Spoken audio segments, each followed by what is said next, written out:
Hi, everyone. It's great to see you all. I'm Janice Kaminer-Resnick, and on behalf of Jews United for Democracy and Justice and Community Advocates, Inc., I warmly welcome you to tonight's America at a Crossroads virtual town hall program. Tonight, we are excited to welcome once again the extraordinary Jennifer Rubin in conversation with the also extraordinary Patt Morrison. Our judge leadership team includes former Congressman Mel Levine, David Lehrer, former LA County Supervisor Xavier Oslovsky, Caroline Kelly, Rabbi Ken Chazen, and myself. And you all saw our list of our co-sponsors on the screen a minute ago, and we are grateful to all of you. I have a few announcements. If you unsubscribe to our email system, you will not get our emails, which means you won't have the Zoom link. So think twice before you unsubscribe, because it ends up that about 100 of you a week panic that you're not getting the Zoom links because you have unsubscribed.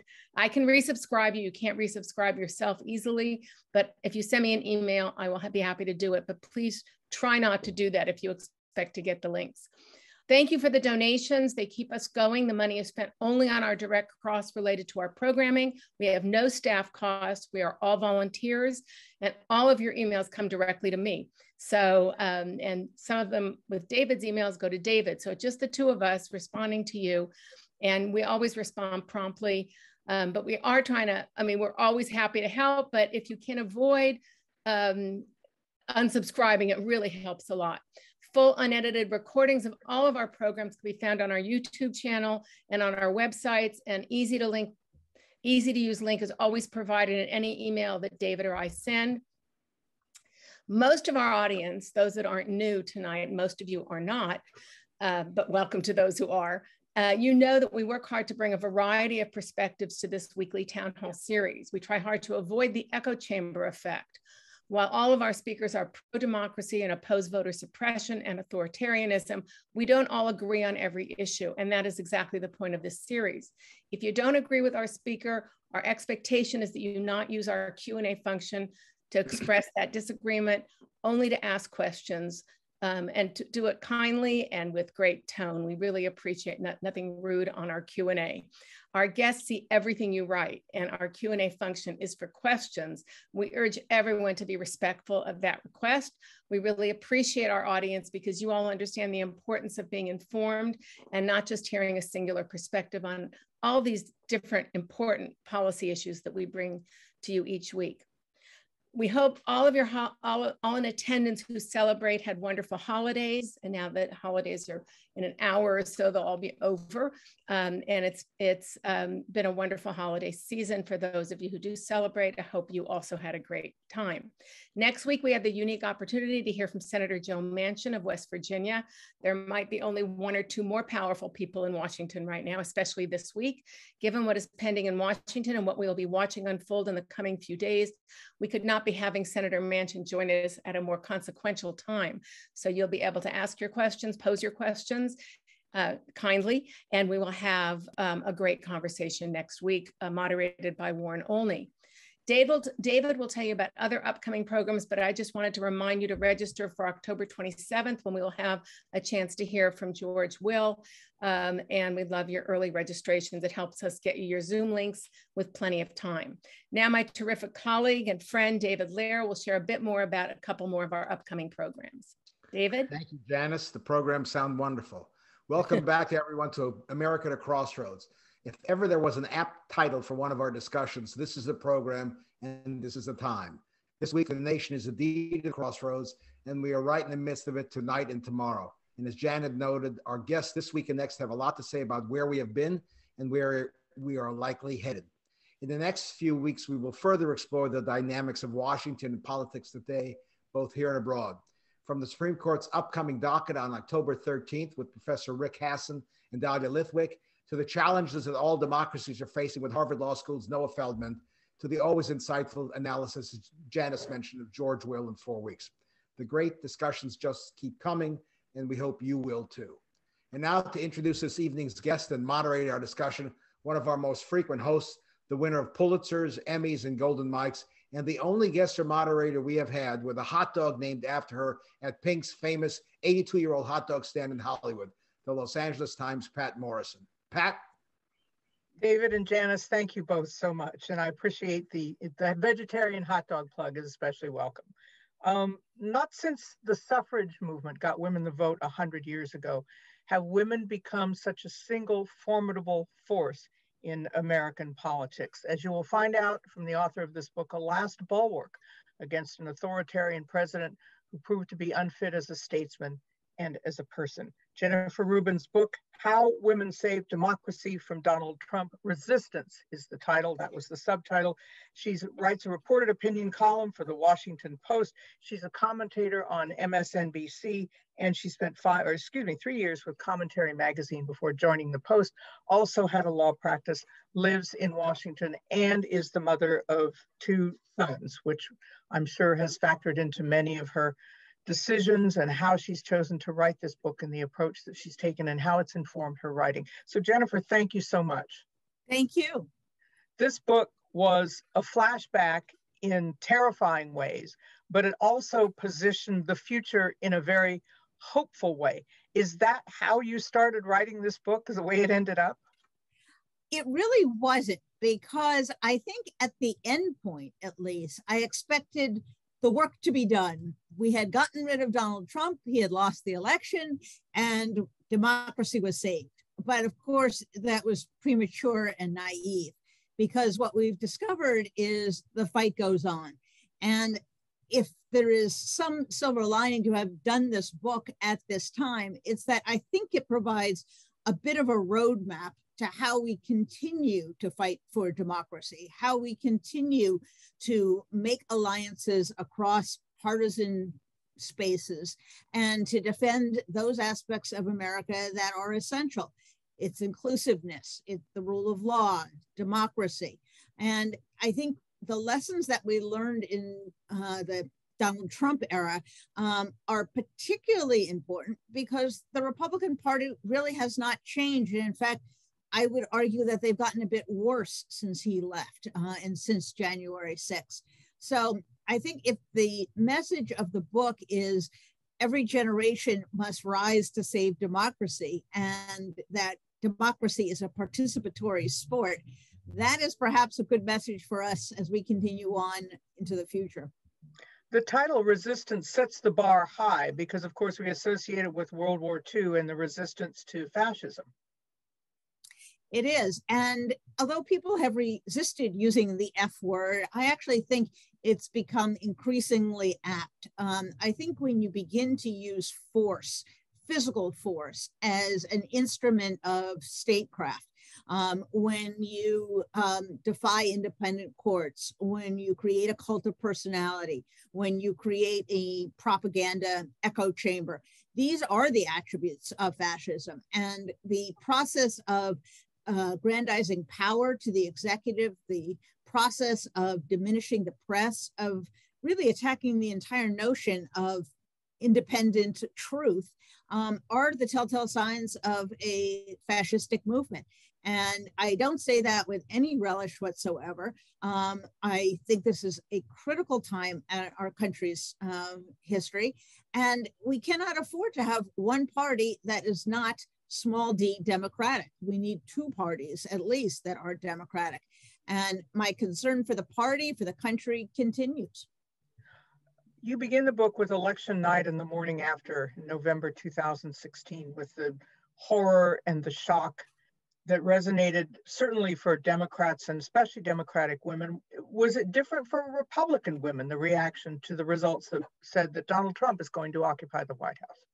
Well, for those of us who had made the break with the Republican Party, and I broke up, as it were, with the Republican Party earlier in 2016, it was a terrible blow.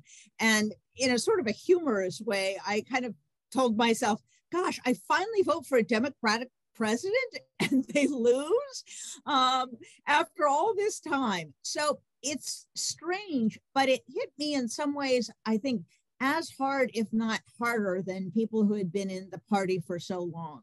And that is because I saw that this was more than an election. This was a moral moment. This was a catastrophe for democracy. And it shook me deeply to find out that Americans could make such a choice and that knowing what he is and who he is, that they would nevertheless elect him. And it also, I think, put in play certain things that all women had come to appreciate: a certain level of respect in public life, not to mention reproductive freedom and equality. All of these things were now thrown into doubt by our fellow Americans. So it was very discombobulating. And part of what I discovered when I began researching the book was I wasn't alone. This was a universal experience. And so I thought I would begin the book there because it really was trying to take people through women who were not political, women who were considering running for office, people who eventually did run for office, and to kind of capture that moment in history when it all came crashing down. It's worth remembering that until Ronald Reagan was nominated in 1980, that the Republican Party was pro-Equal Rights Amendment. It had been pro-choice for a while. Barry Goldwater's wife was head of Planned Parenthood in Arizona. So in some ways, this just completed a process that had been a couple of decades in the making.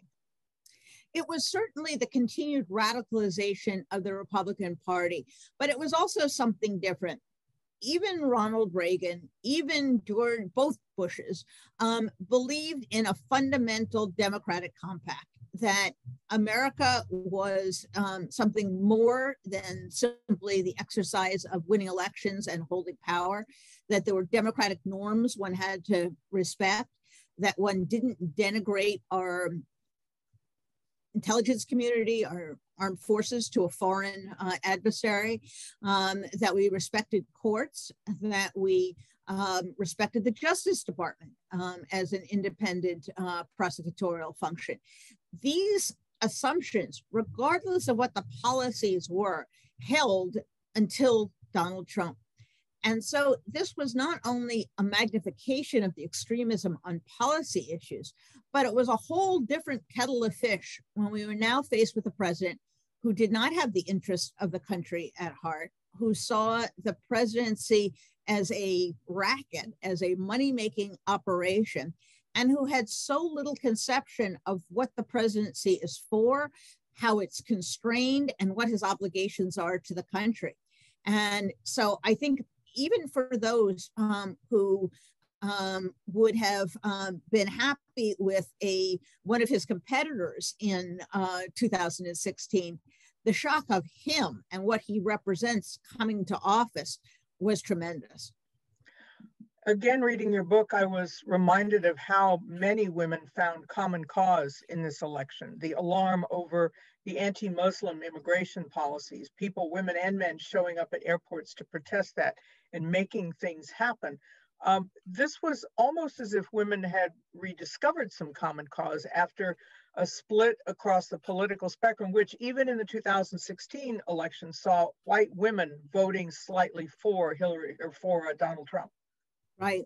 Well, that was what the great discovery was. And that is that women who I believe are natural organizers, who have a preference for social connectivity, did not isolate themselves. They didn't crawl under the bed. They didn't turn away from politics. They reached out to each other. And almost immediately, well before the Women's March in January, began to organize themselves, began to connect with other women, began to form alliances. And when the weekend after the inauguration, that Muslim ban hit, there were thousands of people already mobilized, already willing to go out into the airports.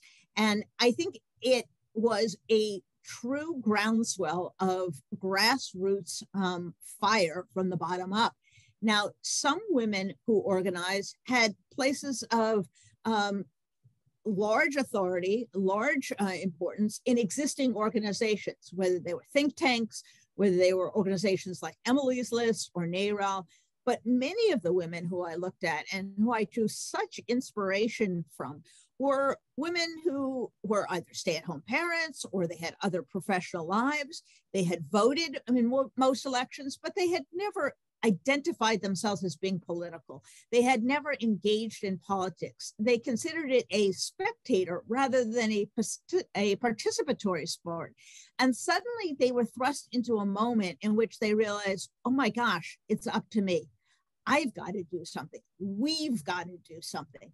And it was that sense of reevaluating themselves, their responsibility to their country, and their responsibility to one another that change in a very personal, very meaningful way. And I hope that people who read the book understand that this is both a story of America and women writ large, but it's also a story of reinvention, rediscovery, creativity, making your own way in a political landscape that was not designed by you and in many ways hostile to you. So I hope women who maybe aren't political hounds the way most of the people on this call are would still get something from that very human, very uplifting experience. I think the other R word I would bring forward is reinforcement. As you write in the book, women who expected maybe 20 or 30 people to join their Facebook page found 20 or 30,000 women. So they knew they were not alone. And I think it gave them, as you said, that sense of confidence that they might not have had otherwise, because women will say, oh, I'm not good enough, I'm not smart enough, or, and forgive me, I can't remember the name of the woman who came up with the line, God grant me the confidence of a mediocre white man. Yes. Well, you know, that was what was so astounding. They surprised themselves continually. That there's a woman who I talk about from Midland, Michigan, which is a relatively conservative city. And she was just blown away by the election. She could not believe this. There were a group of gals who were friendly. They met up at their church, and initially it was commiseration, it was support, it was I'm not crazy, am I, kind of reaffirmation. And pretty soon they were self-organizing. Pretty soon they had a busload of people going to the Women's March. Pretty soon she was running for state office. So these were people who absolutely drew support from one another. I think they also learned something about our political leaders. I tell the story of Abigail Spanberger, who is now in her second term in Congress, ran for the first time in 2018, an extraordinary woman, formerly of the CIA, ran for office for the first time. And in 2016, her district was represented by David Bratt, who was the far right candidate who displaced Eric Cantor, who was then the majority leader. It was a tremendous upset. So she went to this town hall to kind of figure out, all right, who is this guy? What does he believe in? And she is sitting there slack-jawed, and she comes away thinking, that guy is an idiot. I know more than he does. And I think what this moment did is it brought home to women, there's no secret sauce to politics. These people don't have any special knowledge or special skills that you don't have. And in many instances, because you're experienced in the law, in national security, in the business world, in your community, you are more than equipped to do this job and are definitely more conscientious. And again, what we see from these women is arrogant incumbents, usually men, who don't think they have to be responsive, who talk at their audiences rather than listen to them.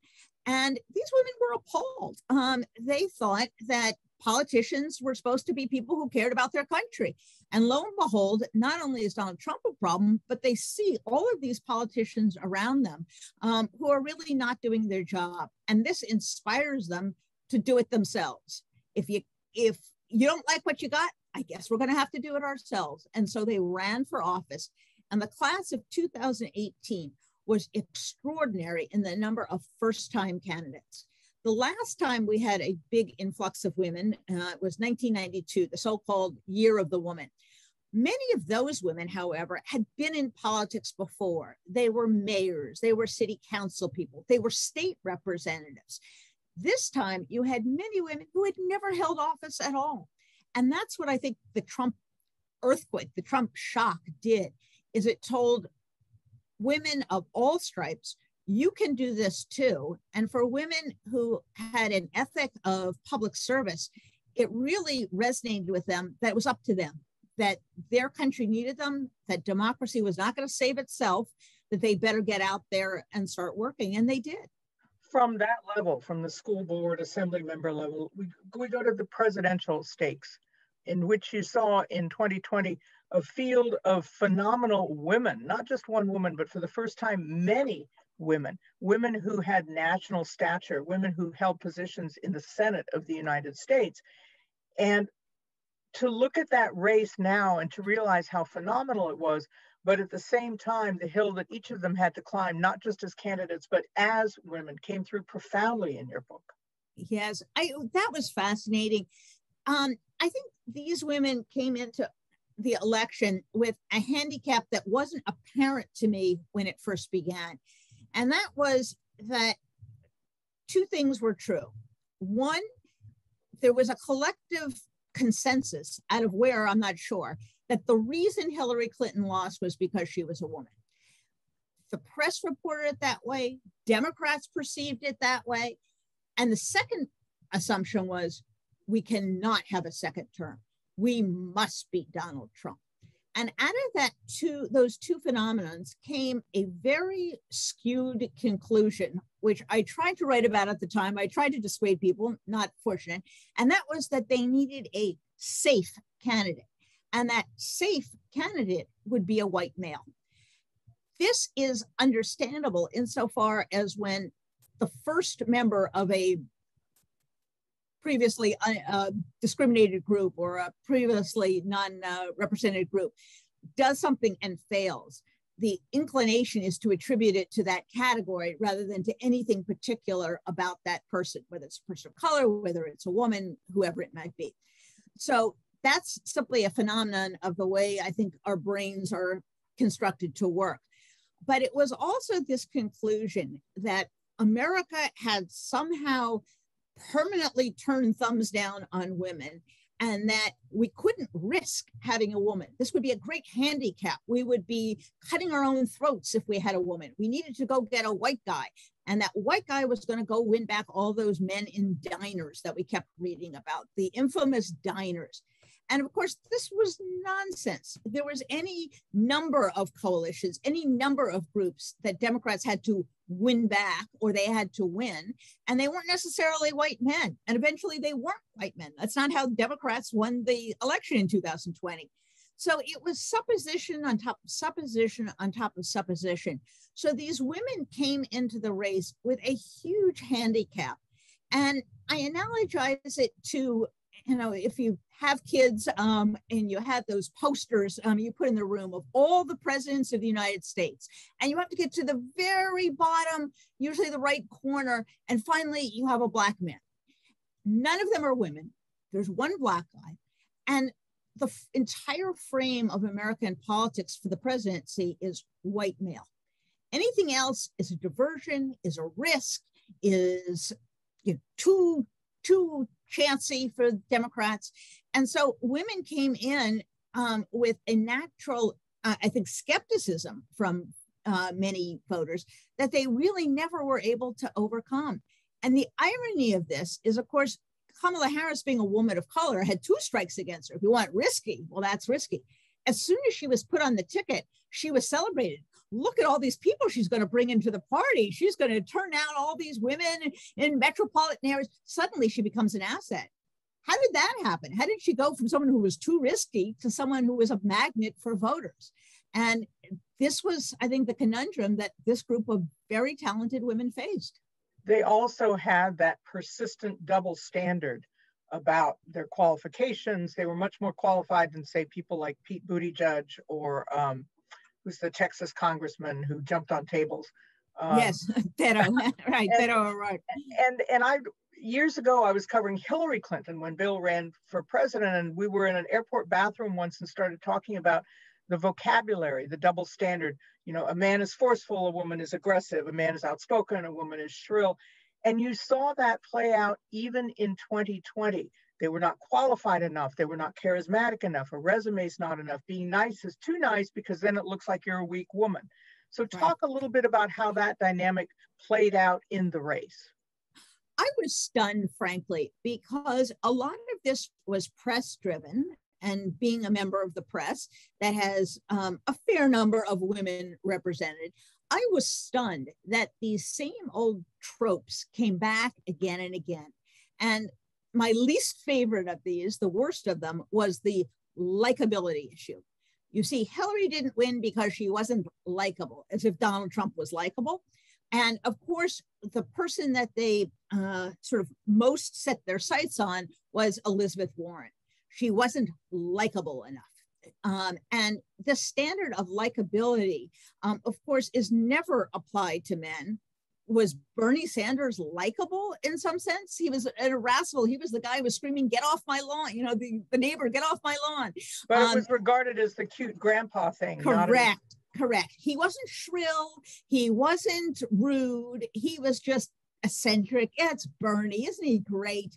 A woman could never have gotten away with this. And so there is this double bind for women. On one hand, they have to be electable. That means they have to be strong. They have to know national security. They have to be experienced. On the other hand, they have to be likable.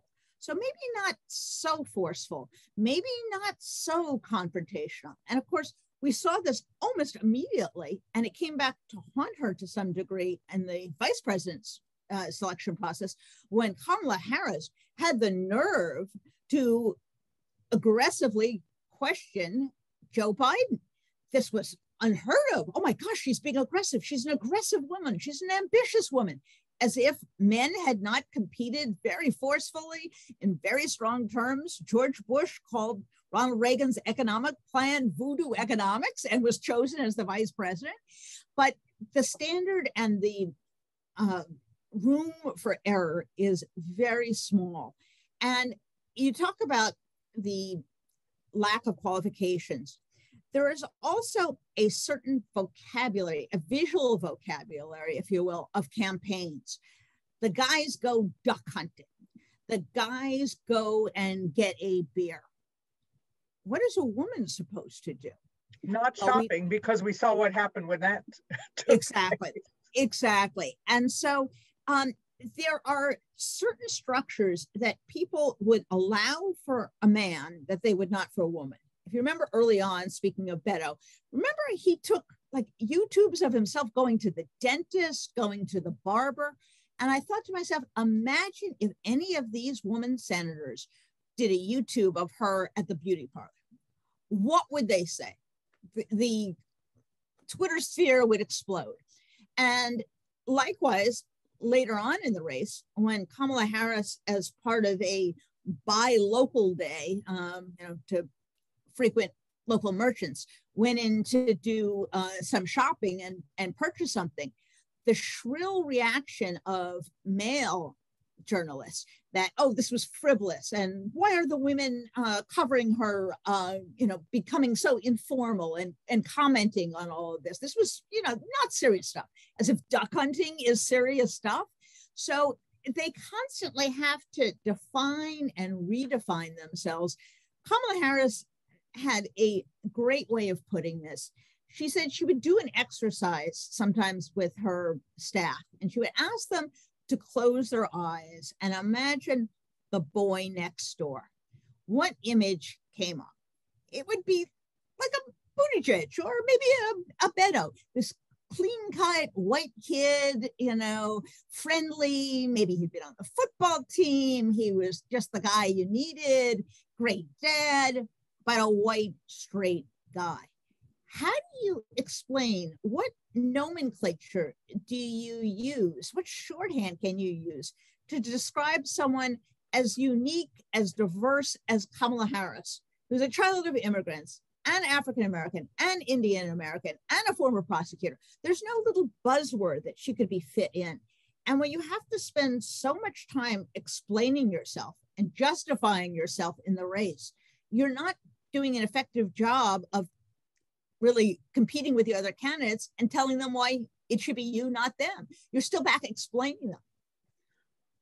You devoted a chapter and then some to Nancy Pelosi and wrote with, whatever you think of her politics, you wrote with great admiration about her political instincts, her judgment, her wisdom, and how she not only guided the women who decided to run in 2018, but how she ran circles around Donald Trump once she resumed the speakership. And describe that and whether that's a kind of model for women leaders or whether it's singular to her.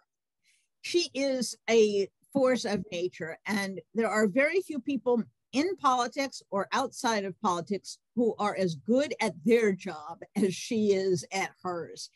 And I really kind of drilled down to figure out, how does she do it? How are her leadership skills so attuned? How can she bring very diverse members that are really ideologically not close to one another? How does she manage this gaggle? How does she keep them going? How did she win? How does she do it? And what I came away with was a sense that she has perfected the art of empathetic leadership.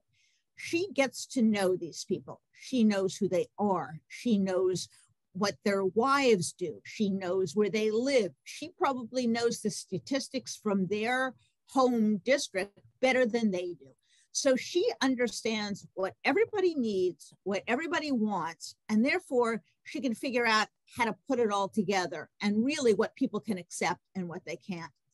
And the other thing she did, as you mentioned, is that she has a sense that women do not rise to power in a male-dominated place on their own. And we have to remember, even to this day, with all those victories, only about 25% of the House is women, which is phenomenal when you think about it. 25%, how can that be? It is. It is still very male dominated in politics. And what she did was really several things. First, as soon as women won, she began to place them on national security committees. Why? It's crucial for women to have that national security background so they're not perceived as weak, so that they have leadership skills. And that's how she came up. She served for years on the Intelligence Committee. That stood her in great stead, not only during this period of time, but in competing against male colleagues as she was moving up the track in House leadership. The other thing she did, which was truly extraordinary, she made a number of these women freshmen subcommittee chairwomen. This had never been done before. In 1992, none of those women who won as freshmen got a subcommittee chairman. She was putting them in places of authority because she knew they could perform and she knew they had to be on an upward track. She wasn't going to be around forever. She had to kind of give them that lift and that takeoff.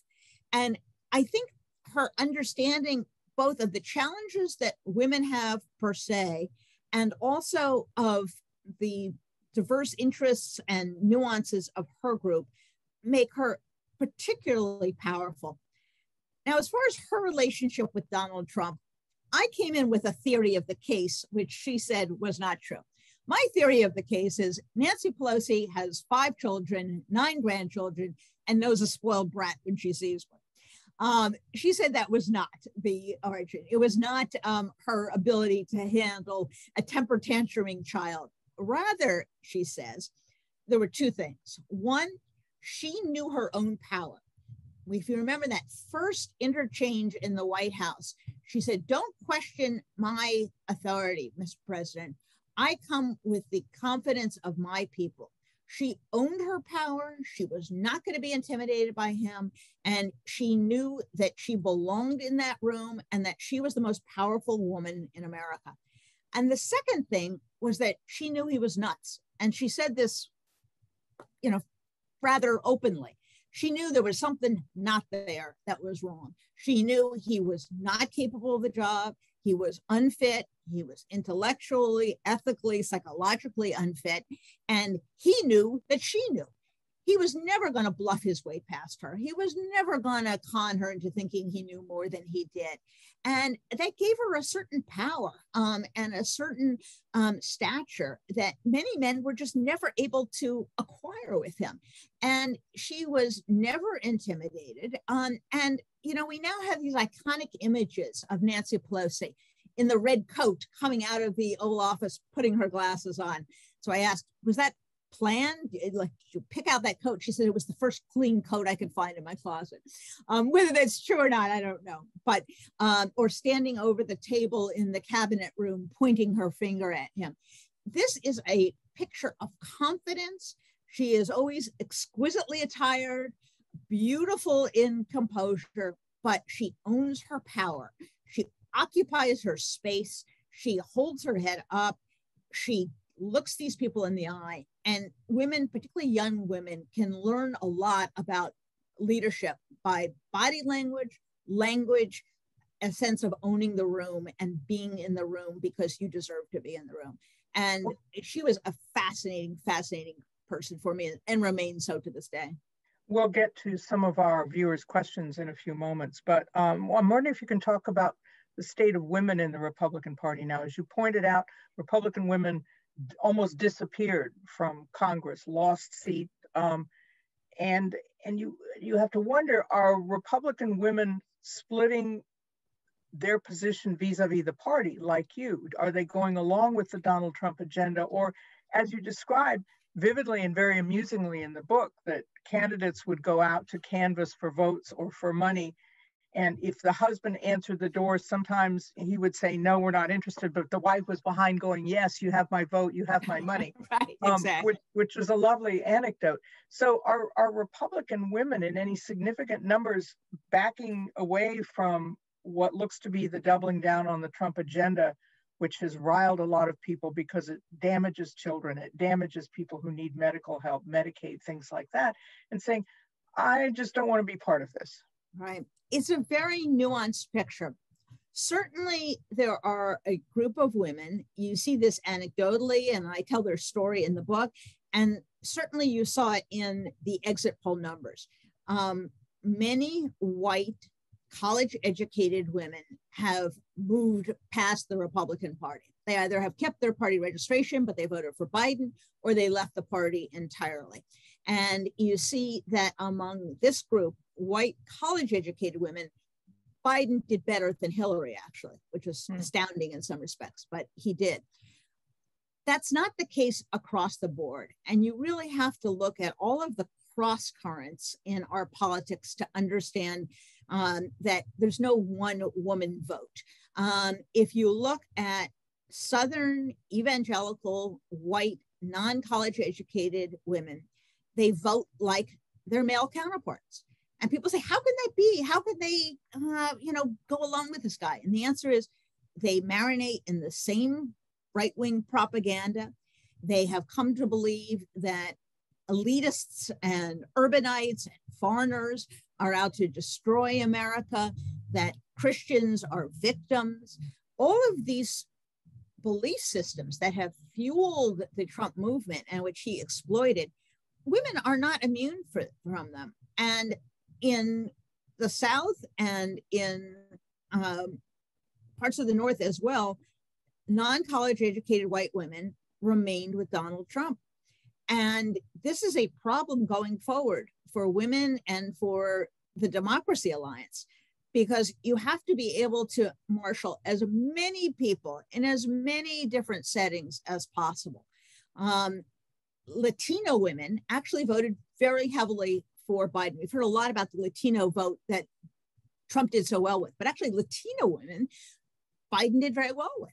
And Native American women, he would not have won in Arizona had it not been for the organizing of Native American women.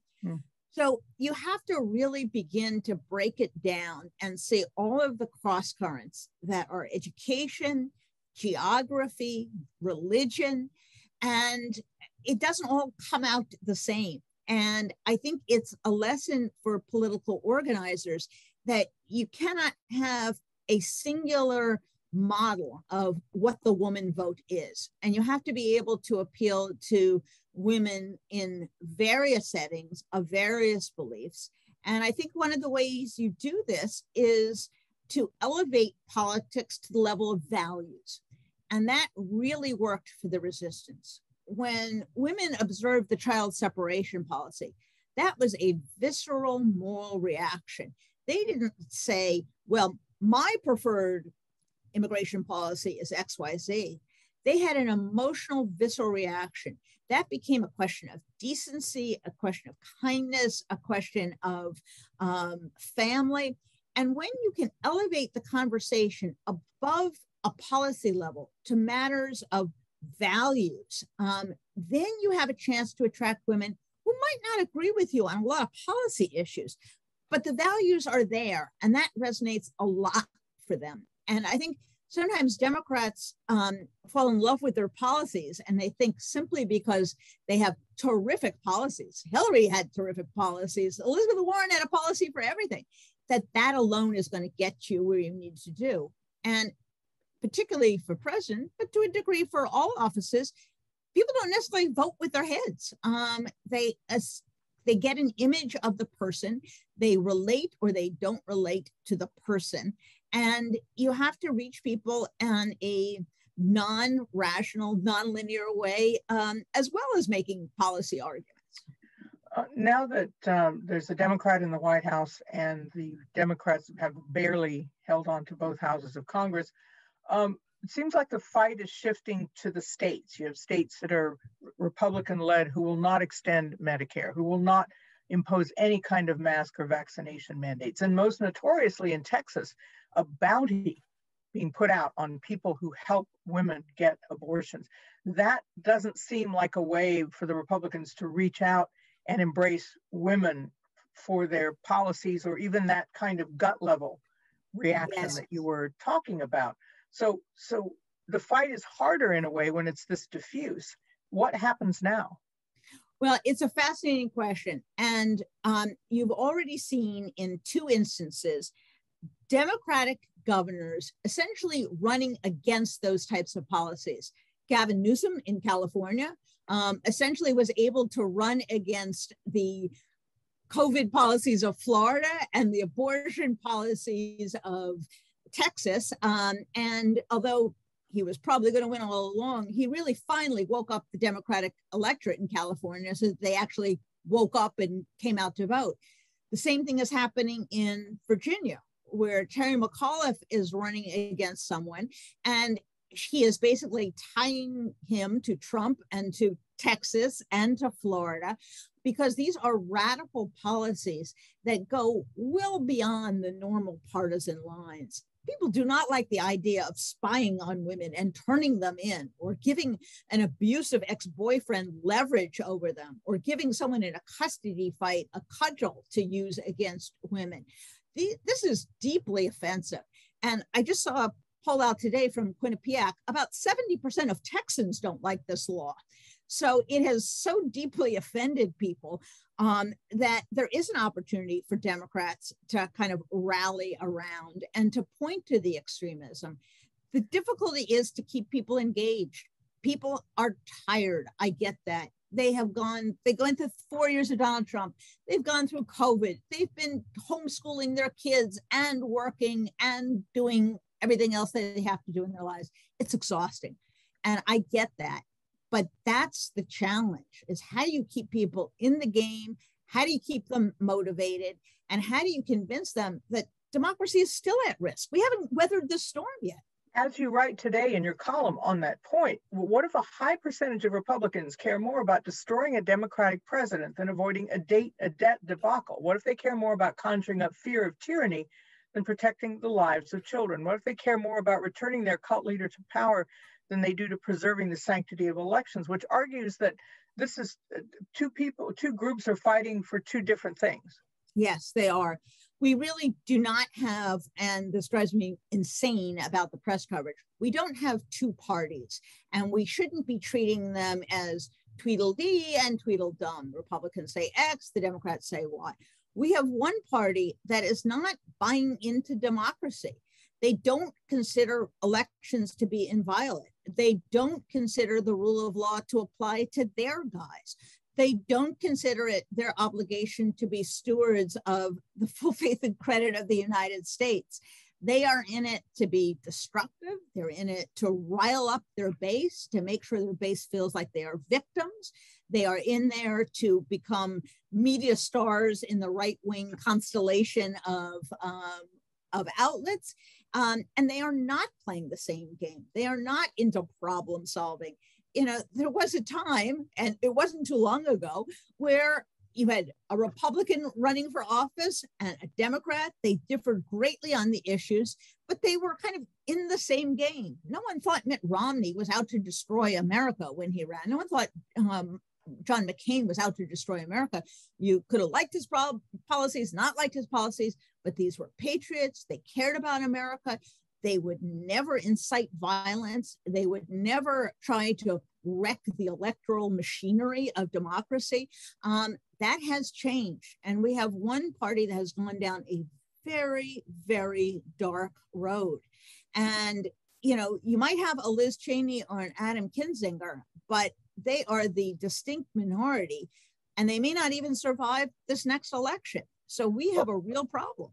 Let me ask that and combine from our viewers 2 questions about one of the women you just mentioned. Beryl wants to know about how important Cheney is in safeguarding democracy. And Peggy talks on the other end about Marjorie Taylor Greene and Lauren Boebert and their significance in the party, especially as women.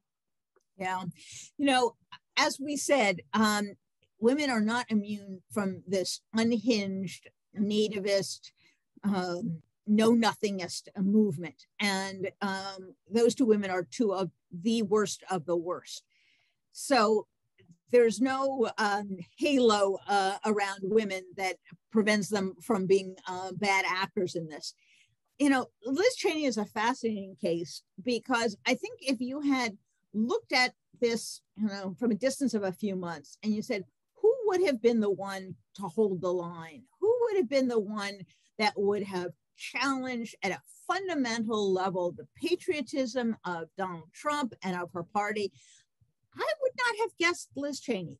And in part because she has been a stalwart, and she herself acknowledges she agrees with Donald Trump on a lot of policies.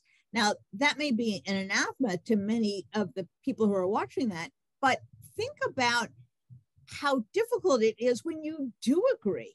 It's much easier if you don't agree with this guy, if you think his policies are terrible too. But imagine comprehending, I like these policies, but there's something more important. There's a higher obligation.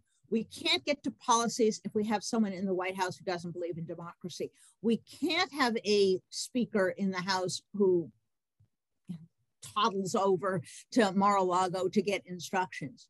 And so she is attempting to stake out a position that says, I believe in certain economic foreign policy positions, but I refuse to buy into this insanity.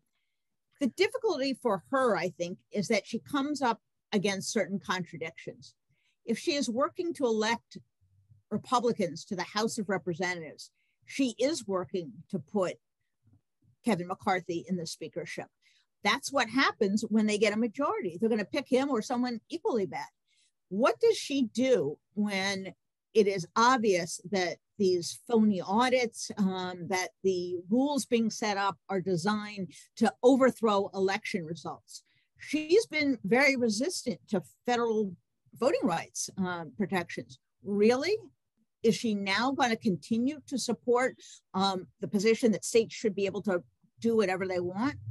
So she has been in many ways heroic, but she is coming up against the cold, hard reality that she is a member of a dangerous party. And she's going to figure out if she can get reelected. I don't know if she can, whether she can remain in that party, whether she could run for president, or whether she's got to go off and form some other party or do something else. One of our other viewers has a question about Kristin Cinema and where you put her in all of this, especially considering her vital position now with so many of the votes on the Biden agenda with Joe Manchin. And a reminder that next week, Joe Manchin will be here talking to Warren Olney. And you can watch and maybe do a bit of a postmortem on what's going on there. But what about Kristin Cinema and the great Democratic wave? Here she came. So what is she? Where is she? This is the question of the hour. People have not really figured out in a general sense where she's coming from. In other words, what is her ideology? What is her theory of government? What is her ideological agenda? And they haven't figured out in this very tense time what it is she wants. And the White House has been meeting with her repeatedly to try to get from her what it is she wants. So it's very difficult to, at this point, to assess whether she has adopted some very destructive notion that she's going to bring this all down, whether she is simply inexperienced because she is a freshman, whether she is a confused or a confusing negotiator who doesn't give her fellow Democrats enough to work with. The good news is the White House is spending every waking hour they can with her and with Joe Manchin. And if there's a possible deal to be made, they will make it. But when you have such a narrow hold on the Senate, when you're 50-50 with Kamala Harris being the 51st, everybody has the decisive vote and everybody has leverage. Everybody seeks to exploit it, whether it's Joe Manchin, whether it's Kristin Cinema, and on other issues, it'll be somebody else.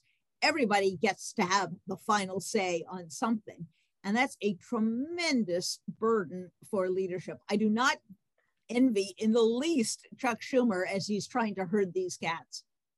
You spend a lot of time talking about Kamala Harris and her significance and her singular nature, but a lot of our viewers are asking about the role of women of color in defeating Trump generally. South Carolina really turned around Joe Biden's fortunes. You mentioned the Native American vote in Arizona, the women's vote that gave that state to Joe Biden.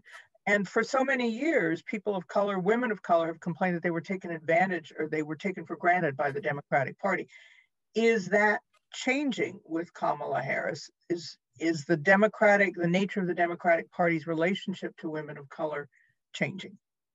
Well, we're going to find out. You are absolutely right that, first of all, women of color, African-American women specifically, have been the backbone of the Democratic Party really since the New Deal. They turn out in extraordinarily high numbers. They are very loyal to the Democratic Party. They realize that their everyday lives are greatly affected by what government does, and they are super citizens, super voters. And in this election, even within neighborhoods that already had high voter turnout, the suburbs around Atlanta, they went out and they found more votes. They went out and they organized their sisters in the Asian American Pacific Islander community. They were on the ground. They raised gobs of money. They certainly supported Harris both financially and emotionally. I tell the story of her African-American sorority. That was kind of the first time we had a sorority role in a presidential election, which was great to see. But now the question is, what's the Biden administration going to do for them? How far are they going to carry the torch on voting rights? Will the trust that's been invested in them pay off? And we also have to remember that Joe Biden's presidency, his nomination was probably saved in South Carolina, as we say, by Jim Clyburn. And he owes a lot to that community. And whether he's going to be able to deliver and deliver in a way that they feel is commensurate with the support they've given is something that we're going to find out. And politicians have to remember, the threat is not that they'll go vote for Republicans. The threat is that they'll stay home. And the problem for Democrats has always been in turning out their folks in midterm elections, which the white Republican base will come out in droves. Can they keep those people engaged? Well, they better deliver for those people. That's how they're going to turn them out.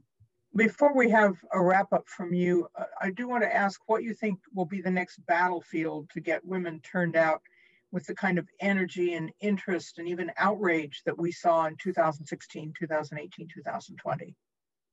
Well, I think there are a couple of things. In fact, you mentioned them. One is the abortion issue, that this is really an assault on the dignity, the humanity, the humanity of women. And that if this is the beginning of a trend, which it may be, other states may seem to copycat that, I think that is a dangerous, foolish move for the Republican Party. And I think the other issue that really has kind of been lurking in the background is the issue of COVID. When you have a governor of a state who refuses to guarantee to your child that he or she will go to a school where masks will be required, vaccines required, he's hurting your family in a very direct, very visceral way. And I have to think that there are a lot of parents out there. We see the enraged parents, the crazy parents on YouTube who go out to, make trouble at these meetings. But that's not the vast majority of parents. The vast majority of parents have been worried for 2 years that their kid is going to get COVID. They've finally gotten them back to school. And now they have to worry because a crackpot government and a crackpot governor won't allow them to create a safe school environment. So I think the entire issue of life may be turned around. What does it mean to be pro-life? Does it mean to be concerned about African-American men who are being abused by police? Does it mean the future and the lives of women? Does it mean children who are needlessly exposed to a pandemic that should have been wiped out? So I think Democrats often need to take a step back and figure out what they've been dealt. Have they been handed something in an unusual way that they can use to expand their base or to keep their base broad? And I do think that if they continue to appeal to these high-level values issues, decency, democracy, safety, women's dignity, that they will do much better than if they simply had a fine debate about the child tax credit. We have about a minute for you to wrap up. We try to end on an up note. So what kind of up can you provide for us? Well, first of all, thank you, Pat, and thank you to everyone. And thank you to everyone who has tuned in. It's great fun to share this experience with you. And I think I would leave you with this. I came away with a tremendous sense of respect and optimism from these women. Democracy is what we make it, and we cannot take it for granted. But women now have the experience. They've done it before. They've got this. They know how to do this. And those same women can not only do it again, but they can expand their reach, and they should serve as a model for the rest of us, male, female, whatever race, whatever partisan identification. And I hope that readers will be inspired by their stories as much as I was. And you'll wind up, I think, with the sense that, hey, am I doing enough? Am I getting off the couch too?